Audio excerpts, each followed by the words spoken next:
انجیر کھایا کریں کیونکہ یہ دماغی صلاحیتوں کو طاقت دیتی ہے۔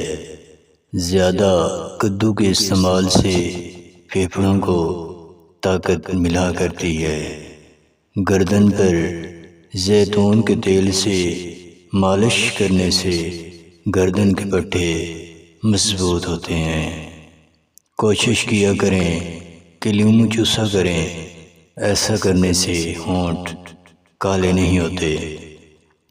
نہارموں ایک کھیرے پر نمک لگا کر کھایا کریں، ہمیشہ جوان رہو گے۔ خربوزہ کھانے سے یادداشت کی صلاحیت میں اچھی خاصی بہتری آیا کرتی ہے۔ ادرک کھانے سے جگر کمزور ہونے سے بچ جایا کرتا ہے۔ مکئی کی روٹی کھانے سے جسم کی چربی جلدی پگھل جاتی ہے۔ بینگن کا چھلکا چہرے پر مسلنے سے چہرے پر دانے اور دھبے اتر جایا کرتے ہیں۔ مسوڑوں میں درد ہے تو نیم گرم پانی میں لیموں نچوڑ کر کولی کیا کریں، درد سے آرام آ جائے گا۔ سینے میں جلن ہو تو تھوڑے سے پیاز چبایا کریں، سینے کی جلن ختم ہو جائے گی۔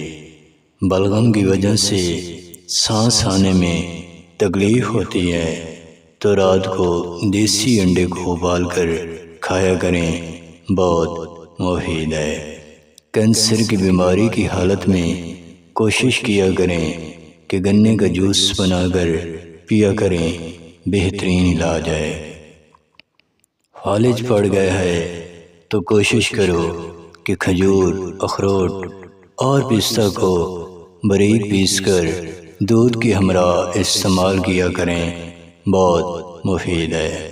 نیم گرم پانی میں 1 چمچ زیتون کے تیل کو ملا کر پی لیں، جسمانی کمزوری ختم ہو جایا کرتی ہے۔ جاپانی پھل کھانے سے جسم کی سستی ختم ہو جایا کرتی ہے۔